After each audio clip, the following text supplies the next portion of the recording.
Hi friends, it's Heather. Welcome back to my channel, Brilliant Blue Reviews. Today's video is another movie review, and this is a smaller movie that you may not have heard of yet. Just came out on Friday, February 28, 2025. Last Breath. Okay, Last Breath is a true story. This is an event that took place on September 19th, 2012 in the North Sea. And there was a documentary made about it in 2019, which I never saw. I have actually never heard of this story before. And without giving anything away, because I don't want to give you spoilers, I mean, you can find information online and everything, because there was articles in Time Magazine and USA Today and everything about it. But I was telling Ben afterwards, I'm shocked. I never heard anything about this in the news or at the time. And maybe I did and I just don't remember.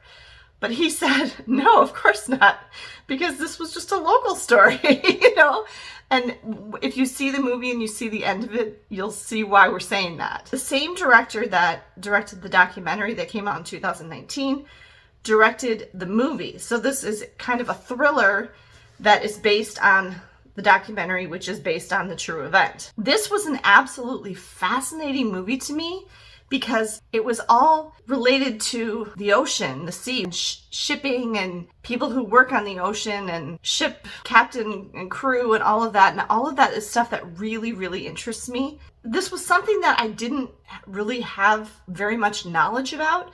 So it was very interesting to me to see how all of it works. In addition to that, this movie was so intense. It was actually quite scary, like some aspects of it, but not scary like in a horror movie kind of way. More scary like in, I can't believe there's people who do this kind of way. Okay, like, oh my gosh, I couldn't do that. I could not do that. Ben and I both said that we would never be able to do what these guys do. Okay, so the main cast, like the people that you would know, Woody Harrelson plays the one guy, and then Simu Liu, who we actually saw. He was the narrator at the Candlelight Processional at Epcot at Walt Disney World in 2023 when we were there. And we went to the Candlelight Processional and saw him and he did the whole narration for the thing. So that was kind of cool.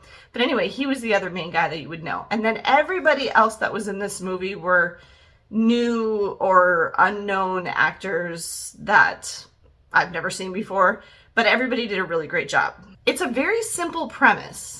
And the movie is on the shorter side. I think it was almost exactly an hour and a half. And that might have included the previews, actually. So it's not a very long movie. But it feels long because of what happens in it. Okay, so it tells you at the beginning that there are over 20,000 miles of pipeline. These are pipes, I think, taking petroleum. And I think it didn't really explain it, but I think it's from what they pump out of the sea floor on oil rigs. I think that's what it is. It might be something else too. And I know there's also like all the cabling and everything like for the internet and all that stuff under the ocean floor too. But this was actually focusing on the, like the petroleum pipelines. And there's 20,000 miles of pipeline apparently on the ocean floor. And this movie took place in the North Sea out of Aberdeen, Scotland. And that's where the crew and the ship left from. And so they were going east of Scotland in the North Sea. And they show what's obviously probably is the actual ship. They show Aberdeen, and I'm sure it was all filmed there. I would imagine that all the parts that take place underwater and maybe even on the ship itself were probably sets, but it does a very good job of it. They go out and there's the whole crew on the bridge, and they're a big part of it.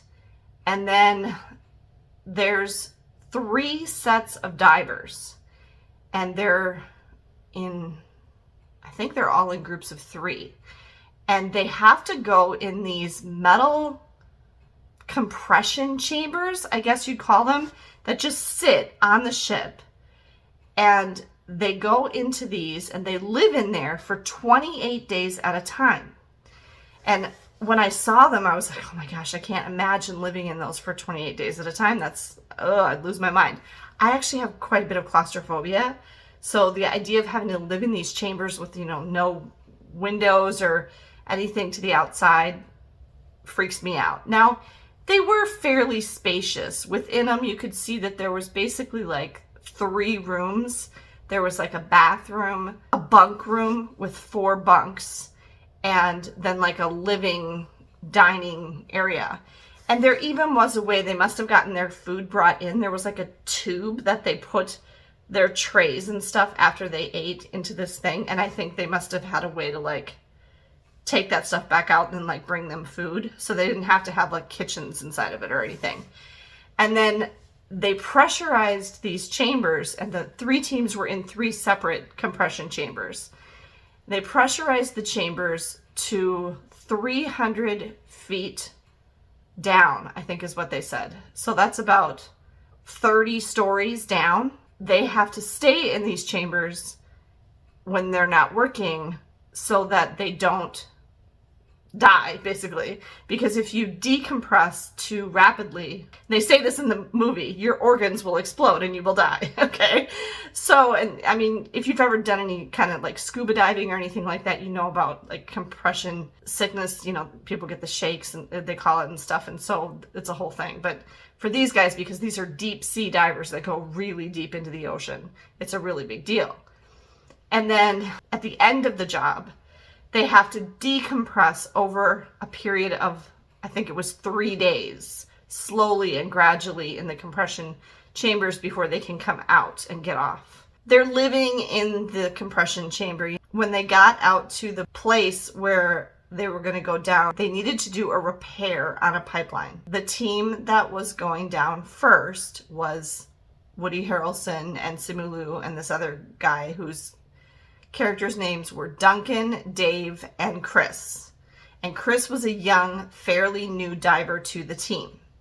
But he already had a good relationship with Duncan. They had worked together as divers before. This part kind of baffled Ben and I. There was a terrible, terrible storm. Now, the North Sea is a pretty violent part of the ocean and pretty rough, even at the best of times. But it was exceptionally rough, and they were having a storm. And the captain of the ship said, we're going to be stuck in this storm, all night. Right where they needed to go to do the repair, it was going to be storming for just a really long period of time. And I don't know if it was like a time constraint or what the deal was, but they decided to go ahead and set the ship in place above where they needed to be and send the divers down anyway. The whole movie from that point on, like from when the ship gets to where they need to work until like the very end, was so intense. Ben and I were sitting there like this or like this or like this. We were just like freaked out and like literally at the edge of my seat like the whole time through the whole movie, and I kept glancing over at Ben and he was doing the exact same thing. It was so intense and you were at the edge of your seat like the entire time. It was very, very intense. And the thing that freaked Ben out the most, he said, is water and like the idea of drowning really freaks him out. And so at the part where things start to go wrong and you realize this guy he can't breathe anymore and stuff like that, that was the part that freaked Ben out. The part that freaked me out was how dark it is. It is so dark that deep in the ocean. And so, okay, they would leave their compression chamber and go into the diving bell. And then the diving bell by itself, they would move out away from the compression chamber because it also was pressurized. And then they would drop the diving bell into the water. And as they were dropping the diving bell, because the seas were so rough and it was so stormy, they're in the diving bell and like the swell and the waves, they said that it was like a 20-foot swells or something, just huge, crazy big waves and wind and everything. The ship is just going, "Ugh." And as they're dropping the diving bell, the guys in the diving bell are like this and they can feel it. And so like, imagine how scary that is. They get the diving bell down to a certain depth. And then the divers go out from the diving bell. But they have to like go down this little tube and onto this stage, that's kind of suspended below the diving bell. And then from there, they just jump off into unknown blackness. It's crazy. And that's the part that really freaked me out. I mean, I've never seen anything so dark. It was just complete dark blackness, and you have no idea what's down there. And they have to just jump off and jump down into the sea. Now, it's not that far from the sea floor, because they actually do land on the sea floor, and then they're walking on the sea floor. And then they have to go over to where these tanks and pipes and stuff are to make this repair, which is a little distance away. They also do have a rover, so a little robot guy, which a guy in the bridge is controlling. And it's floating along with them the whole time and shining a light and like watching them so that the people in the bridge can see where the divers are and what they're doing. So that was kind of cool. Sort of similar to some of the little rovers you would see in the movie Titanic. The basic gist is, after they get out there and they start making the repair, the ship loses, not power, but something goes wrong with the technical stuff on the ship. They first think that all the thrusters are not working. The thrusters are the stuff that moves the ship, you know, side to side, back and forward, and stuff in different directions. And they think that the thrusters have all, you know, shut down. It turns out that it was actually more of an IT issue, like a technical issue, that the thrusters themselves were working, but that like it was a computer thing. But it takes them a while to figure that out. And in the meantime, the ship is drifting and just loose and getting tossed about in this horrible storm. And so they've kind of lost control of the ship, and the ship starts to move. And in the process, the bell and then the divers who are on umbilicals, they each have their own umbilical to the diving bell, are getting pulled. And so they have to not be in a place where that's going to be a problem. Chris, the one young guy, his umbilical gets caught on something at the thing where they're fixing stuff, and he gets yanked from his umbilical gets yanked away. And so he gets stuck there with no umbilical. And, you know, the guy in the bell still, Woody Harrelson, he winds the umbilical back up and snapped off. So he's got no oxygen except for the emergency supply on his back in the tanks, which is only 10 minutes of oxygen. So he's left there. Simulu's umbilical is still, he's Dave. His umbilical is still connected to the bell. So as the ship starts to drift away and as the bell starts to get dragged, he's got to go with it because he's still attached. So he tells Chris, I'm going to come back for you. I'm going to rescue you, but you have to be at this particular place so I can find you because it's pitch black darkness. So that's a key thing. So then the whole rest of the movie is they've got to get the ship basically fixed so that they can go back to where he was, and they've got to be able to go down again and find him. And it's really, really intense. Right away, the dive supervisor who's on the bridge and in charge of the dive and the divers, he wants to drop the anchor. But the captain refuses to drop the anchor, wisely, I would say, because he says, I can't do that. There's too much pipeline down here, and I cannot risk an environmental disaster. So basically, he's saying they can't drop the anchor and risk it landing on a pipeline and shattering it, and then they're spilling heaven knows how much oil into the ocean. That would be terrible. So he won't drop the anchor. So they've got to get this technical snafu fixed.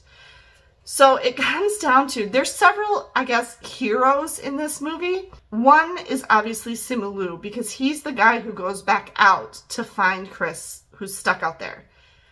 The second, I would say, pair of heroes is the guy who's operating the POV, the little rover, and the dive supervisor who he actually takes over for him for a second. They are working really hard to find Chris, like where is he and can we see him and what's the situation. And then the captain and the first officer, which the captain is a man and the first officer is a woman, and they realize we can't do this with the computer isn't functioning right, we can't control the ship with the computer, you know, like they need to, like with the autopilot, I guess it kind of is. And so they have to manually control the ship and get the ship back into position over where Chris is so they can rescue him. And this is a very, very difficult thing for them to do in a storm. And this was really cool for me because that reminded me, and I said to Ben, I said, they're still sailors. Modern ships, whether it's a freighter or something like this, or a cruise ship, no matter what it is, are very advanced technologically and very computer dependent, just like our cars are today. But anybody that is in the, civilian type thing like this, or they're, in the Navy, or they're on merchant marine crew, or whatever they are, if they're any kind of crew operating a ship in the ocean, they still had to learn the old-fashioned way. I mean, anybody operating a ship out on the ocean is still going to know how to navigate by the stars, how to operate a ship manually, steer it, all of that. So the captain and the first officer basically have to turn off the computer stuff and manually operate the ship to get it back into position. And this is a really difficult and risky thing for them to do. So that was pretty interesting and cool. And then in the meantime, the real hero, which we thought was a hoot, was the IT guy. He was an officer on the bridge of some kind, and he had a different job. But his job was kind of like to get the ship into position using the computer stuff. But he has to go and literally, he's in the room with the server and, splicing wires apart, and has to somehow get around the ship-wide rebooting process of the shipboard computers or whatever, because if they have to go through the whole reboot, it's going to take hours, and they don't have that much time. So he has to go in and basically do something to the wiring and everything in the servers to manually get around that somehow. And so he's kind of the hero of the day, because if he didn't do that, nothing else would have worked. It was really exciting and really intense, and I'm not going to tell you the ending. Again, you could look it up because it is a publicly available news story of the time. But what happens blows your mind. We're just like, what? How? That's what we kept asking. We're like, no way. It's pretty cool. It's pretty amazing what actually ends up happening, and it's a powerful story. So we really enjoyed this movie, and I am going to give it a 5 out of 5. I would highly encourage you to go see it. It's a very compelling story. It's very interesting. It's very intense and very dramatic. And it's a true story. And after we got home then, I went and read the article about the actual story, and the movie is spot on what actually happened. So I'm sure it's very close to what the documentary was, since it's the same director who did both. And they just, gave it a little bit more Hollywood styling or whatever with the actors and everything. But it was very good, and it was a very cool story to see, and something, like I said, I either never heard about or I just forgot about it, because, that's 13 years ago that this happened. But it was really cool. It's a smaller movie. It may not even come to a theater near you, but if you get a chance to see it, Last Breath, I would highly recommend going to see the movie. And if you've seen the documentary, let me know that and how that was down in the comments below. So again, Last Breath, starring Woody Harrelson and Simu Liu. It's in theaters now. I would highly recommend it. I'd give it a 5 out of 5. Thanks for taking the time to watch this movie review. Have a great day, everyone, and I'll see you next time.